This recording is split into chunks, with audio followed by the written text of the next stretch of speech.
let's start off with a little room tour then, shall we? So in our villa, we had an outside area which was kind of like the kitchen. So we had a little hob area, a sink, a fridge, and a filtered water dispenser. They also gave us an umbrella, which was very welcome because it does rain quite a bit in Ubud. Then we have like a lounging pool area. So they had a little seat there, some 2 lounger chairs, and a pool, which was really nice. Got a bit of sun in the mornings, which was lovely to sit out in. Now let's go inside. So here is the bed. It was actually pretty massive. I don't know if you can tell how big it was in the scale, but even with another person in the bed, you can't really tell they're there, which is great because I like a lot of space when I'm trying to sleep. And this woman doesn't come with the room. She's actually my girlfriend, but she is in every room that I go to at the moment, unfortunately for me. Now moving into the bathroom, starting off with this absolutely massive bath. Again, I don't know if you can tell how big this is, but I'm gonna get in it here just to show the scale. You could more than easily fit 2 people in here. You could probably get 3 or 4 if that's something you're into. Then we have the toilet and the shower, and the shower room is pretty big. There was something really satisfying about standing on this rock as you were having a shower. And the price for this Airbnb was a little bit over our budget. It was £76.55 per night, or £35 each, which isn't too bad because at the time we were working, but in future we'll probably try and go a little bit less than this. I'll put an itinerary of each day of what we did, including links and prices of everything, in the description below. So we got into Ubud last night, and today is our first day. We haven't got too much of a plan, but we're just going to go around, see some temples, and just do a bit of exploring really. I'm just about to get a scooter, and then we'll be on our way.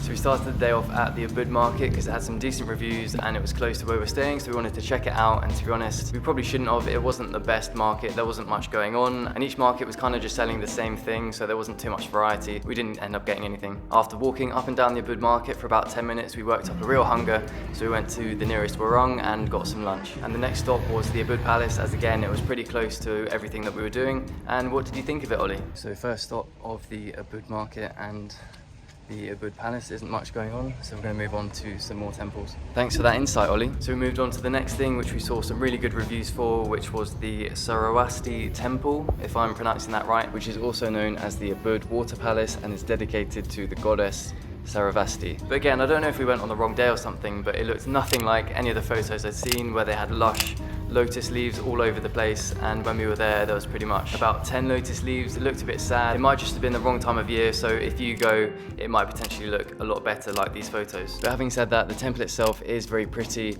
and the carvings around the doors are amazingly intricate, so it's definitely still worth a visit. Then we were also meant to go see the Tegenungan temple. Again, sorry if that's mispronounced, but we realized that this was only for locals to go praying to and not actually for visitors. We will be going back to Ubud for a couple of days at some point, so if I missed off any ones that I should have seen, please let me know down below. But luckily what we did do today was the Campuhan ridge walk. Again, hope that's pronounced correctly. And the ridge walk was really nice. It's about 2 kilometers, I think, on the way up and back down, so 4 kilometers in total. Quick maths. Pretty easy walk, but you get some nice views and some lush greenery. Probably best to go in the morning or later afternoon to avoid the heat of the middle of the day. I also managed to get some drone footage, so let's look at that.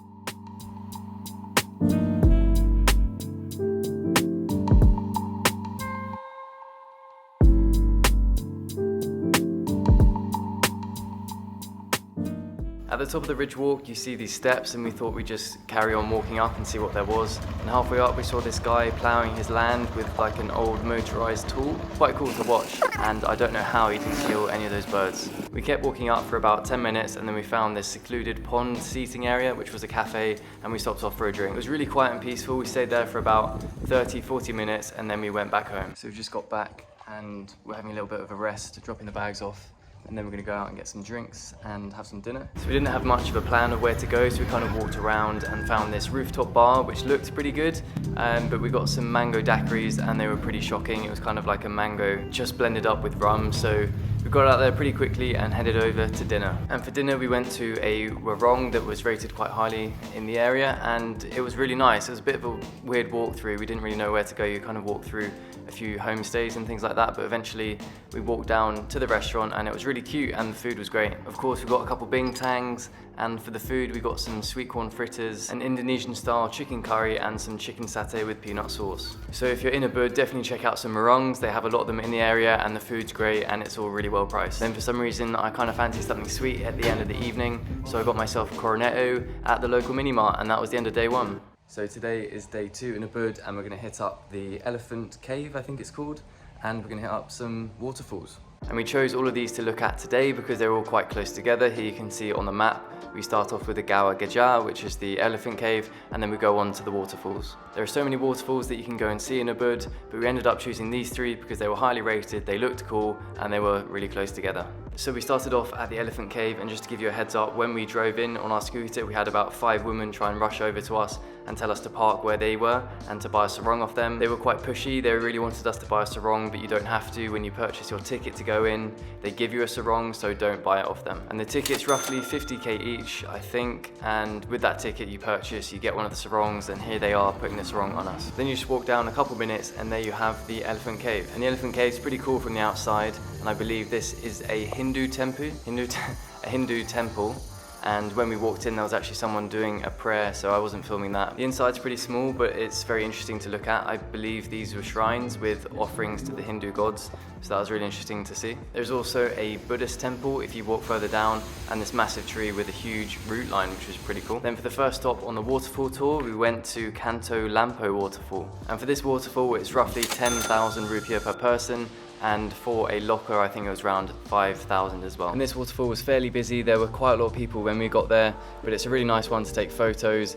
It has a really cool effect with the water coming down off the rocks. And the next waterfall that we went to, because it was close by, was Sumampan waterfall. The entry fee for this was around 20k each IDR, and this one was pretty secluded. There weren't many people here apart from us and maybe 2 other groups. It starts with a nice leisurely walk down a path, and then you get down to some sketchy looking stairs, and that takes about 2 minutes to get down to the waterfall. People said you could swim in the waterfall, but the current is quite strong and the water level was quite high at the time, so it wasn't a great idea.